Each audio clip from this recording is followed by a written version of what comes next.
بسم اللہ الرحمن الرحیم۔ آج کی اس ویڈیو میں ہم شب قدر کے فضائل کے بارے میں بات کریں گے۔ شب قدر وہ رات ہے جو ایمان والوں کے لیے مغفرت اور رحمت کا پیغام لے کر آتی ہے۔ اس رات میں اللہ کی رحمت کے دروازے کھلے ہوتے ہیں۔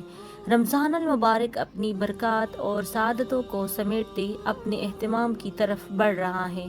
دنیا بھر کے مسلمان اس ماہ مبارک کی ابدی سعادتوں سے بہرہ مند ہو رہے ہیں۔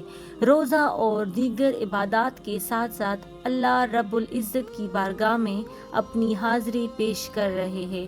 اپنی گناہوں کی معافی مانگی جا رہی ہے۔ طویل قیام و سجود سے اپنے خالق و مالک کو راضی کرنے کی کوشش کی جا رہی ہے، اور دوسری طرف اللہ تعالیٰ کی رحمت کا دریا بھی جوش پر ہے۔ ایک عمل کا اجر 70 گنا عطا کیا جا رہا ہے، گناہ معاف کیے جا رہے ہیں، درجات بلند ہو رہے ہیں، اور اس حسین ماحول میں ایک عظیم رات کا تذکرہ بہت مناسب ہوگا جس کا ذکر خود اللہ رب العزت نے اپنے کلام قرآن پاک میں کیا ہے۔ ماہ رمضان کی آخری عشرے میں مستوریہ عظیم رات گناہوں کی مغفرت کی رات ہے، مجرموں کی جہنت کی آگ سے آزادی کی رات ہے۔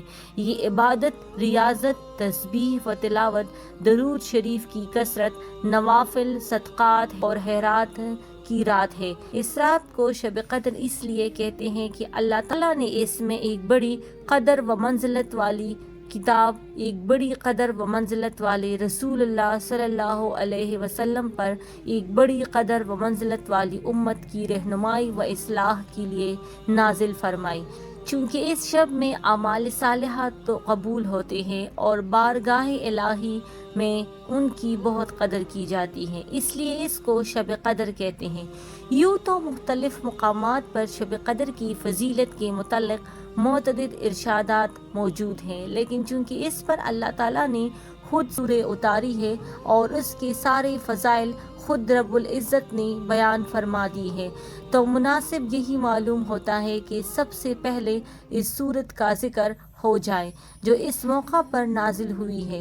اس سورہ مبارکہ میں ارشاد ہوا ہے جس کا ترجمہ کچھ یوں ہے: بے شک ہم نے اس قرآن کو شب قدر میں اتارا، اور آپ نے کیا جانا کہ شب قدر کیا ہے؟ شب قدر 1000 مہینوں سے بہتر ہے، اور اس رات میں فرشتے اور روح جبرائیل امین اپنے پروردگار کے حکم سے امر خیر کے لیے اترتے ہیں۔ یہ رات طلوع فجر ہونے تک سراسر سلامتی ہے۔ اس سورہ مبارکہ سے معلوم ہوا کہ اس کی ایک رات کی عبادت 1000 مہینوں سے بھی بہتر ہے۔ اس آیات طیبہ میں عبادات کی اجر کو اس حد تک محدود نہیں کیا، بلکہ اس کی حدود کا تعین اپنے پاس رکھتے ہوئے اس سے بھی زیادہ اجر و ثواب عطا ہو سکتا ہے۔ اس ضمن میں مختلف مفسرین کی آراء موجود ہیں جن کو پڑھ کر یہ نتیجہ اخذ کیا جا سکتا ہے کہ جو شخص جتنا زیادہ خشوع و خضوع سے اللہ کی عبادت کرے گا اس کے اجر میں اتنا ہی اضافہ ہوگا۔ لیلۃ القدر کے حوالے سے نازل ہونے والی اس سورت کے شان نزول کے حوالے سے مختلف روایات موجود ہیں۔ اللہ کریم نے اس رات میں وہ کتاب نازل فرمائی جو بنی نوح انسان کی ہدایت کے لیے ہے اور اس کے لیے دنیاوی و آخروی سعادت کا سامان ہے۔ اس سورہ مبارکہ میں لیلۃ القدر کی فضیلت کو سوالیہ انداز میں بیان کیا گیا ہے اور اس کی اہمیت کو اجاگر کیا گیا ہے۔ اس میں امت مسلمہ کو خوشخبری دی گئی کہ اگر تم اس ایک رات میں عبادت کرو گے تو آپ کو 1000 مہینوں کا اجر و ثواب ملے گا۔ اس رات میں فرشتے نازل ہوتے ہیں اور اللہ کی طرف سے خیر و برکت لے کر آتے ہیں، اور یہ سلسلہ طلوع فجر تک جاری رہتا ہے۔ شب قدر کی علامات کے بارے میں اگر ہم بات کریں تو حضرت عبادہ بن صامت رضی اللہ عنہ سے کی جانے والی ایک روایت میں شب قدر کی درج ذیل علامات بیان کی گئی ہیں۔ یہ رات چمکدار اور صاف ہوتی ہے، نہ زیادہ گرم اور نہ زیادہ سرد، بلکہ خوشبودار اور معتدل ہوتی ہے۔ اس رات میں آسمان کی طرف نگاہ اٹھا کر دیکھنے سے دل میں سرور کی کیفیت پیدا ہوتی ہے۔ اس رات میں شیاطین کو آسمان سے پتھر نہیں مارے جاتے۔ شب قدر کے بعد آنے والی صبح کی سورج میں گرمی اور تیزی نہیں ہوتی۔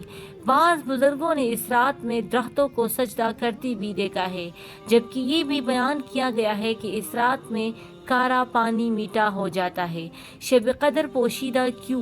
اللہ اور اس کے پیارے حبیب صلی اللہ علیہ وسلم کا کوئی بھی کام خالی از حکمت نہیں ہوتا۔ حضور اکرم صلی اللہ علیہ وسلم رمضان المبارک کی آخری عشرے کے لیے خصوصی اہتمام فرماتے۔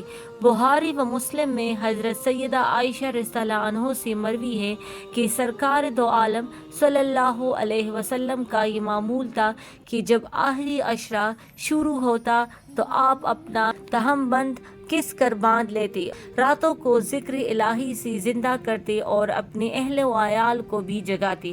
سیدہ عائشہ رضی اللہ عنہ سے ایک روایت میں ارشاد ہے کہ حضور اکرم صلی اللہ علیہ وسلم جتنا مجاہدہ رمضان المبارک کے آخری عشرہ میں کرتے اتنا کسی اور عشرے میں نہ کرتے۔ بخاری و مسلم کی ایک اور روایت میں ہے کہ سرکار دو عالم صلی اللہ علیہ وسلم نے فرمایا کہ جس شخص نے ایمان کے ساتھ ثواب کی نیت سے شب قدر میں قیام کیا تو اس کے سابقہ گناہ معاف کر دیے جاتے ہیں۔ اسی طرح ابن ماجہ کی ایک روایت ہے کہ سرکار دو عالم صلی اللہ علیہ وسلم نے ارشاد فرمایا کہ جو مہینہ تم پر آیا اس میں ایک رات ایسی ہے جو 1000 مہینوں سے بہتر ہے، اور جو شخص اس کی سعادت حاصل کرنے سے محروم رہا وہ ہر بلائی سے محروم رہا۔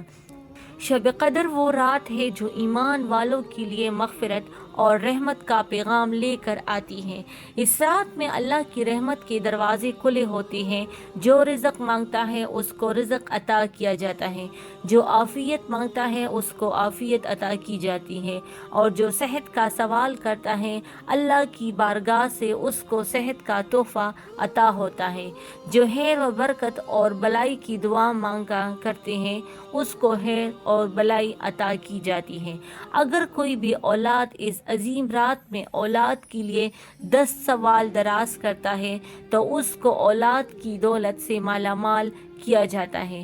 یہ وہ معظم رات ہے جس میں اللہ اپنی شان کے مطابق جلوہ گر ہوتے ہیں، اور دوسری طرف فرشتے روئے زمین پر گلی گلی ہر کوچے میں پھیل جاتے ہیں۔ اللہ کی رحمت پکار پکار کر کہہ رہی ہوتی ہے کہ کوئی ہے بخشش طلب کرنے والا کہ اس کو بخشش دوں، ہے کوئی مغفرت چاہنے والا کہ اس کو معاف کر دوں۔ یہ عمل طلوع فجر تک جاری رہتا ہے اور خوش نصیب اپنی حالی جولیاں بھر کر لے جاتے ہیں۔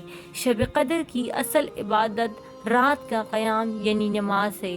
اس رات کو جتنا ممکن ہو سکے قیام کرنا چاہیے۔ اس رات کے اندر بندہ مومن کو چاہیے کہ وہ خوب توبہ و استغفار کرے، اپنی صغیرہ اور کبیرہ گناہوں کی معافی طلب کرے